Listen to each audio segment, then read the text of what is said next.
Hi everybody, welcome to my first screencast. My name is John Whitaker, here to present to you my benchmark for the Technology and Education course 533 for National Louis University. My name is John Whitaker, as I said, and I work at Woodland Middle School in District 50 in Gurnee, Illinois. So for my presentation, this is my first screencast too. I've already had to restart a few times because my computer is very slow, so please bear with me.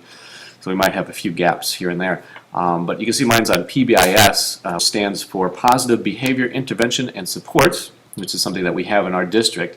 And it's really to target positive behaviors and try to reward students for doing the right thing and not getting in trouble. And then it's also to target those students who are getting in trouble and maybe are referred to the office and kind of find out where those behaviors are happening. Actually, as you can see on this slide, there's a few things we need to look at. It's when and where these poor decisions are being made by students, and we need to look who is making the poor decisions, and then target those students, and we put them in something called check-in, check-out.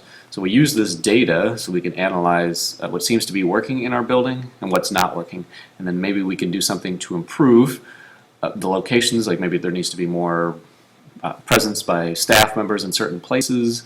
Maybe we need to handle situations a little bit differently depending on where this is happening, what time of day it's happening, who it's happening to. We can use this information to change how we go about our daily job. We want to try to prevent these poor decisions from happening, so we'd want to try to intervene very early on if we can. With a particular problem students, we can assign a coach, which is usually a teacher that the student doesn't actually necessarily see throughout the day, so they can have a positive relationship with them and bond. Sometimes it's a PE teacher, sometimes it's a hall monitor, sometimes it's an administrator, and they can check in the morning and check out and kind of see how their day went. Checking in the morning, make sure they have all the supplies they need, make sure they have a positive attitude, and check out at the end just to kind of see how they did in their classes. And this program is known as the CICO, so you'll see that a little bit because that just stands for check in and check out. So let me get on to my Excel document if I can find that. Here's where everything's going to slow down, I think. And here we go. So one thing that I created was just to kind of get some data, and it looks like I'm going to get a spinning wheel here. In my classroom, we refer to this as the spinning wheel of death, just as a joke. So it might take a little while. But what you can see so far is what we do is we kind of tally the number of referrals. We take people who are usually teachers or sometimes traders but are good with numbers or just like to kind of deal with numbers. And then so we actually put in the number of referrals, and we do it by problem behavior. So this way, and it actually will go right into this graph. So I had to kind of well, this is actually a pretty basic thing where the numbers go in here and then they're going to be graphed here. And it's referrals by problem behavior. So you'll see that there's different options here as I get the spinning wheel again. Physical aggression, fighting. I know there's this overlap there, but we also, it's kind of a weird order, but we have other. Skipping class, defiance, inappropriate language, disrespect, harassment, theft, property damage, out of bounds, which is like out off the property, I suppose, bullying, gang displays, and class disruptions. So once we have those numbers, hopefully the numbers are low, we can put them in here. Let me start putting some numbers in, which here we go again with the spinning wheel.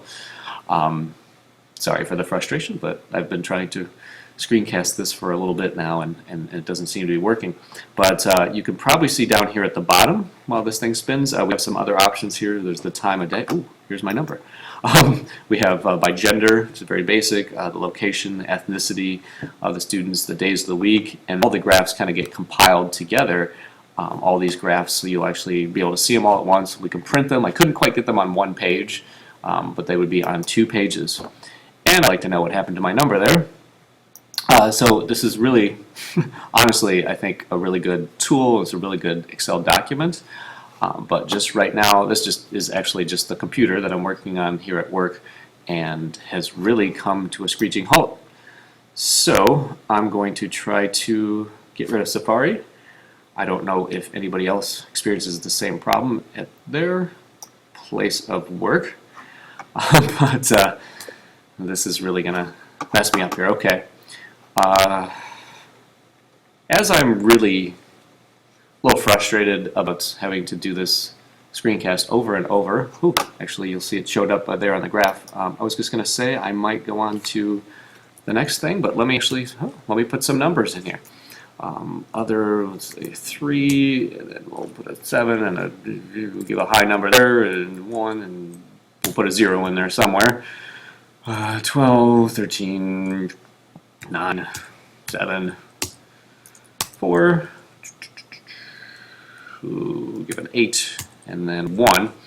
And as you can see, that's all showed up here on this graph. Oops, yeah, there we go. Everything put up there. And this is something that we can save, obviously. If we click on the graph and do a print preview, it'll actually just print this graph by itself, if that's something we want to do. Here's the time of day, and you'll see that graph pop up. Not much happening in the morning, maybe getting off the bus. There's one little occurrence that happened. And this can be by the month, so it could be monthly, it could be throughout the whole year. I guess throughout the whole year number would be a little bit higher, right? So we can put some random numbers in here. You can kind of see how that works. And I think you get the idea. Here we have it by gender. Ooh, let's just say, ooh, the boys have been naughty. Let's put a few girls in there. And of course these numbers are not really going to match up, I don't think, at this point, but of course we'd have some real numbers that we would use to match up. So 8, I don't want to bore you with all this. We'll kind of put some numbers in there, and you get the idea. And then we have the ethnicity. So, oh, I'm sorry, this was the location. So you can see as it's off campus, other cafeteria, locker room, bathroom, bus stop, bus, on the bus itself, gym, hall, classroom. I kind of missed the whole time of day thing. I think hopefully you get the point there. Put another few numbers in there. I don't know what's happening at 11 o'clock, but it seems to be a pretty busy time. And then I noticed we'll go all the way to 5, but sometimes there's after-school events, so sometimes these occurrences happen then. Sometimes we want to analyze for the ethnic background, just to just kind of see where we stand with these things. Honestly, hope nobody's take offense to this, but I'm just putting in some random numbers. Kind of clicking down here on the tabs, and you'll see these are referrals by the day of the week. So Sunday, hopefully we're getting 0. We do have weekend activities, but maybe Monday's a rough day, Tuesday gets a little rougher. I think we found in our school that Tuesday seems to be the biggest. It's either Tuesday or Thursday, I forget. We'll make Thursday high, and then Friday's actually pretty decent, and then hopefully nothing on Saturday. And then all those graphs that we've created show up on this last tab here, which hopefully I can scroll down here and show you. And again, I couldn't get them all on one page. I could, but they have to be really small, and this would be something I could print out, and I can roll over here, and you can kind of see these other graphs here. So that would be a way that we could record the data, and we make it into a graph, so we can present this to the staff and the administration, and we can kind of see some patterns here. But it mostly seems to be the males, and that's something we really have to kind of focus on and kind of take care of. We can see what the problem behaviors are and what we really need to concentrate on. Maybe there's obviously very little here for disrespect or class disruption, so we don't have to think about those as much.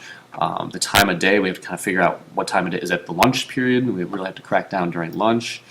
The locations, obviously, need to have more presence there. The ethnicity, hopefully there's not too much of a disparity, but we can kind of see how we're doing in that regard.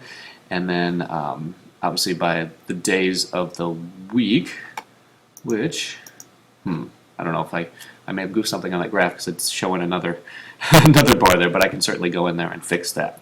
So that is the first part. And let me do a quick pause because my lights in my classroom went out. Okay, I'm back. Sorry about that. If the lights aren't a motion sensor, so if I don't move around enough, it'll cut me out. So there is that. Now with the check-in, check-out program, with Microsoft Word here, this is when we target certain students that we think maybe need a little motivation, and it could be academic, but a lot of times it's their behavior. And so working with a coach is some way that can help them. We have some positive rewards for them. So this is a letter that goes home to their parents. Just kind of talk about the purpose of the program and the areas that they want the student to improve on, and maybe talks a little bit about the rewards. This is, let's see, let me go to our Aurora report. This actually is given to the student every morning. This name is either typed in or handwritten in there. And then the date, their homeroom teachers, what that means, and then whoever their check-in, check-out coach is. Now this is an older version because we added, I don't know if we added a homeroom period. I think we added something, but there's a couple Explore classes, what we have here, PE, Health, and then the 4 main classes. And if the student has been very respectful to 2, if they somewhere in the middle, obviously they get a 1, and there's also a 0 if they're completely disrespectful. They need to take ownership. It's kind of the same deal in those classes. They have to be accepting and be ready, and teacher signs right over here, or initials, and then they kind of total up the points, and hopefully we get a lot of 8s. Now the goal for every day, and then even the end of the week, is 80%. You can see the possible points here is 48. And then we don't even really have to do this percentage because I have a little tool that will do that for us. Sometimes they go on, after a while, they go on something called self-monitor. They fill this in themselves instead of the teacher, but the teacher looks at it to see if it's okay, and will initial that. Every week, they can, the coach can write this down, what percentage they got for each particular day, and give them that, and so that gives them their positive reward. And then this is their attendance, just because they want to make sure that they have their sheets, and there's some reasons like maybe they possibly don't have a sheet on that particular day. So that's something that the coach would have. So something else I came up with using Excel for part of the project is just a way to put this data in here. So this says student name. So this is a daily, so it's like the 5 days of the week. And then there's a weekly, so we could have like 4 or 5 weeks out of the month. So we put the student name in here, and maybe this is Homer Simpson. Can't put real names in there, so the homeroom teacher might be, well, let's make it as somebody else, because maybe I'll be the coach. And let's see, this is the week of, as you can see down here, it's the week of May 19th through the, what was it, the 23rd, and that was last week. The grade would be 6th, 7th, or 8th grade. So I teach 7th grade, so I'll put this person as, I'll put Homer as a 7th grader. Coach could be me, Mr. Whiteaker, and then there might be some possible comments we want to put in here about student had some difficulties at home or had some absences. And so what I came up with here is a little formula that these are the possible points. Here's each day. Maybe the first day they just got 40 points. But when we get out of that, it actually tells you what the percentage was and did they meet that. So it's a little over 80%. Here, goal was 80%. Now the goal is in this red line. So it's an easy way, once you see the graph, is to see if they're above the red line or below it. Let's say on this day they got 32. Let's see what percentage that ended up being. Yeah, they were below the line there. So they didn't hit it on that particular day. 42, let's see, wow, maybe they had a perfect day there, 48, and then 36, down a little bit. Okay, so what, 3 out of the 4 days they made it. And so we can multiply this and have all kinds of different weeks. We can put a bunch of different tabs there and make them different files. The weekly one would be the same thing, where we'd fill this out for the student. Obviously it could be the same student there, Homer, for Homer. Let's see, Teacher Smith, and this would be, well, actually made a goof there. We want to make sure that this is a particular month. I apologize for that, but I'll make sure to hit save at some point. And this would be for the month of May, even though it does kind of go into June. This would be 7th grade, and then the check-in, check-out coach can be me. And several comments about the student and what's going on there. So there's 240 points for each week. So again, we want to have that goal of 80%. As you can see, that's sitting there. And gosh, I'm trying to think. I'd have to add all those up to get that particular number there. I think that would probably be my next thing, is to see if I can get these from this tab all added, and then bring that formula over to this, so it'll actually kind of go in there. So we have a series of tabs. So maybe it would be like 4 or 5 of the daily ones, which would be like a week each, and then that'll add them up for the weekly. Maybe they had a perfect week. Maybe they had 220. Did that hit the? Yeah. See how easily you can see that it hit the over the 80% mark, and you can see it here too. Maybe they had 190 here. What does that make? Whoa, right there. All right, 160. That's pretty low, but I wanted to have one under there, and 175. See where that hits. That hits us at about 72%. So they kind of dip down as the month. Well, it's the end of the school year, so might expect something like that to happen. And then those graphs ended up here on this slide. Now, of course, I'd want to modify this probably a little bit, just because we just have daily, weekly, and then the total graphs, but we'd probably want to have a few more of these dailies, so maybe like for each particular week, and then this could be the month put together. As you notice, I did call it daily and weekly, because that's just where I am at this point. Cool. So I know I had that little error there, so I'm going to hit save. And that's what I have for you guys, and I think this is going to be a great way to record the data and then analyze it. It's an easy way for the for the teachers, administrators, to look at that. I don't know what happened there, but to look at that and be able to analyze the data pretty quickly. There we go. Okay, especially this. I mean, if you print this out, this could be one sheet, or maybe if I make these smaller and I have a bunch of these, it could just be on one sheet or a couple sheets. Maybe just make it into an overhead or a slide that I can put on a LCD projector and show that. But I am finished.